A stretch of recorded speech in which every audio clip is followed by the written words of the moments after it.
বিএনপির সাথে আপনাদের এখনকার সম্পর্কটা কি একটু বলবেন? ৫ আগস্ট পরবর্তী আমরা কখনো দেখি যে বিএনপির সাথে অ্যালাইন, কখনো মনে হয় যে বিএনপির সাথে আপনাদের একটা ঝগড়া চলছে, বিএনপির অনেক নেতারা আপনাদের বিরুদ্ধে বলছে।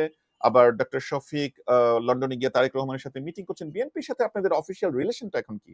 আপনারা একসময় জোটবদ্ধ ছিলেন, এখন জোটবদ্ধ নাই।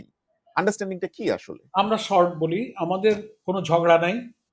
রাজনৈতিক দলের সাথে একটা দলের যে সৌহার্দ্যপূর্ণ সম্পর্ক থাকা প্রয়োজন, সে সম্পর্ক আছে। তাদের সঙ্গে আমাদের দেখা হয়, কথা হয়, ফোনে আলাপ হয়। এই যে রিফর্ম কমিশনে, কনসেনসাস কমিশনে আমরা যাচ্ছি, একসাথে কথা বলছি, বৈঠক করছি, বিভিন্ন অনুষ্ঠানে আমাদের সঙ্গে কথাবার্তা মত বিনিময় হচ্ছে। তবে ব্যাপার হচ্ছে যে প্রত্যেকটা দলের তো ভিন্ন চিন্তা, ভিন্ন মত, রাষ্ট্র গঠনে, রাজনীতিতে, নির্বাচনে, রিফর্মে। তো মতের পার্থক্য একটা জিনিস। এটার জন্য আমরা মিডিয়াকে খানিকটা দায়ী করি, যে যতটা না মিডিয়া তা এত রংচং দিয়ে বলে না, ভাত খেতে আচার লাগে। তো শুধু খাইলেও একরকম হয়, আর একটু আচার দিলে একটু টেস্ট হয়।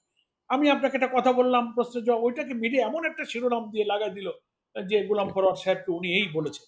অথচ ওই ভাষা, বাক্য, আগের অংশ পরের অংশ থেকে বিচ্ছিন্ন করে অডিও ভিডিও চেক করে দেখা যায় না কথাটা তা না, কিন্তু এটা জি, রং আমরা বুঝতে দিয়ে পেরেছি। সাজিয়ে তথ্য ওটা বিকৃতি, একটা ডিফারেন্সটা একটু বেশি অতিরঞ্জনের একটা দৃশ্যমান। ব্যাপার এই আছে। জন্য জি, জি, মিডিয়ার জি। ভূমিকাটা বেশি। আমাদের বিএনপিকে আমরা মিডিয়া নিয়ে ভারতের আপনাকে আমি একটা প্রশ্ন করি, সেটা হচ্ছে গণতান্ত্রিক জামাতের আন্দোলনে আমরা মিডিয়া নিয়ে সবাইকে প্ল্যানটা সহযোগী কি? মনে করি।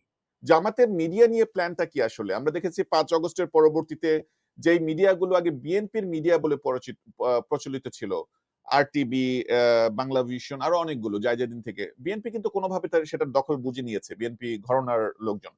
জামাত ইসলামের যে একটাই মিডিয়া ছিল, টিভি মিডিয়া, দিগন্ত টেলিভিশন, ৫ আগস্ট পরবর্তীতে ১ বছর হয়ে যাচ্ছে, কোনো অগ্রগতি নাই। মিডিয়া নিয়ে জামাতের প্ল্যানটা কি? শুধু ব্লেম দেয়া নাকি মিডিয়া করা? না দেখুন, দিগন্ত একটু টিভিতে জামাতে ইসলাম এখনো রান করতে পারেনি কেন?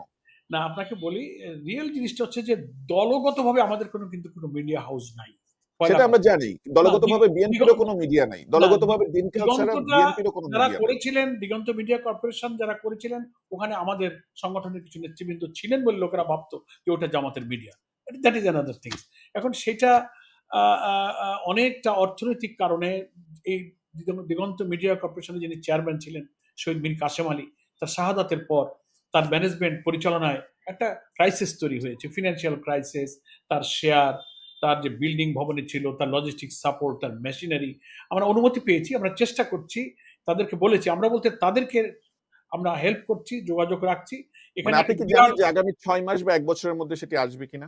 আমরা আপনাদের মনে প্ল্যানটা করছি কি? তারা চেষ্টা করছেন যে বিফোর ইলেকশন এটাকে জি। অন এয়ারে নিয়ে আসা যায় কিনা। যে আমরা একটা চেষ্টা ফেয়ার করছি। Enough, fair enough. আমি জানি যে আপনার মূল্যবান সময় থেকে অনেকটুকু নিয়ে ফেলেছি। না আমি না এইজন্য